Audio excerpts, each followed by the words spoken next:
எல்லாருக்கும் வணக்கம். இந்த ஒரு வருஷம் முன்னாடி நாங்கள் வந்து வால்பாறை போயிருந்தோம். அப்போ வந்து எப்படி ரேர் ஃப்ரூட் ஒன்று அந்த பன்னீர் கோவா தரையில் விழுந்து கிடந்தது, மரத்தில் இருந்து யாருமே கண்டுக்கல. ஸோ அதே மாதிரி இந்த மரத்தில் இருந்தும் ஒரு ரேர் ஃப்ரூட்ஸ் கீழே விழுந்து கிடக்குது. நீங்களே பாருங்கள். இது வந்து என்ன பார்த்திங்கன்னா மல்பெரி. ஸோ மல்பெரி வந்து இது வந்து பெரிய புஷ். இது மரம் வராது, ஒரு மரமும் இல்லாமல் ஒரு சின்ன ஒரு செடியும் இல்லாமல் நடுவில் இருக்கிறது. இது வந்து பெரிய புஷ் இது. ஸோ நம்ம சின்ன வயசில் அந்த மெரிகோ ரவுண்ட் மல்பெரி புஷ் பாடுவோம் பாருங்களேன். ஸோ அது கரெக்டாக இருந்தது. இந்த மரத்துக்கு சுற்றி அந்த பாட்டு பாடிக்கிட்டே ஓடலாம். அவ்வளோ பார்க்கவே நல்லா இருந்தது. ஸோ ஒரு கொடை மாதிரி இருந்தது இந்த புஷ் இது. ஸோ இதில் பார்த்திங்கன்னா அவ்வளோ மல்பெரிஸ் இருந்தது. நான் இவ்வளோ பெரிய மல்பெரி புஷ்ஷை இப்போ தான் நான் பார்க்குறேன். இதுதான் ஃபஸ்ட் டைம். நாங்கள் ஹைதராபாத் போயிருந்த போது அங்கே ஒரு ஹோட்டலில் இருந்தது. இது ஒரு 30-40 வருஷம் பழைய மரம் மாதிரி தான் இருக்குது. ஏன்னா அவ்வளோ தடிமனாக இருக்குது.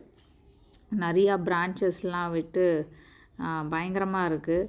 ஸோ அதில் ஒரு பழமும் ரொம்ப பெருசாக இருந்தது, நல்ல இனிப்பாக இருந்தது. நாங்கள்லாம் பறித்து சாப்பிட்டோம். இது பாருங்கள், இது மல்பெரியோட காய் ஃபஸ்ட்டு ஸ்டேஜ் தான். இந்த மாதிரி க்ரீனாக வரும். ஸோ அதுக்கப்புறம் லைட்டாக கலர் மாறி ஒரு மாதிரி லைட் ரெட்டாக வரும்.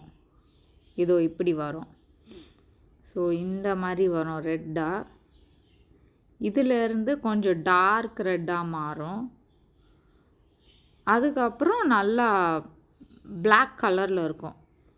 ஸோ நீங்கள் இந்த மாதிரி க்ரீனோ இல்லை இந்த ரெட்டோ பறித்து சாப்பிட்டிங்கன்னா டேஸ்ட்டே இருக்காது. அந்த காய் டேஸ்ட் மாதிரி இருக்கும், சப்புன்னு. இது பாருங்கள், இந்த மல்பெரி இதுதான் வந்து பழம். ஸோ அந்த பிளாக் கலரு, அந்த மல்பெரியை நசுக்குன்னா அப்படியே ரெட்டு கலர் ஜூஸ் வருது. அது கையிலையே அதோட சாயம் ஒட்டிடுது. ஸோ இதுதான் ரொம்ப டேஸ்ட்டாக இருந்தது இது. ஸோ நாங்கள் அங்கே இருக்கும் போதெல்லாம் டெய்லியும் இந்த மல்பெரி புஷ்ஷில் வந்து அட்டண்டன்ஸ் போட்டுருவோம். 3 பேரும், நானும் என்னோடய 2 குட்டி பசங்களும் வந்து டெய்லியும் பறித்து சாப்பிடுவோம். ஒரு கை நல்லா பறித்து சாப்பிடுவோம். நல்ல ஹெல்த்தியான பழம் இது. நிறையா வைட்டமின்ஸ், மினரல்ஸ் எல்லாம் இருக்குது இதில்.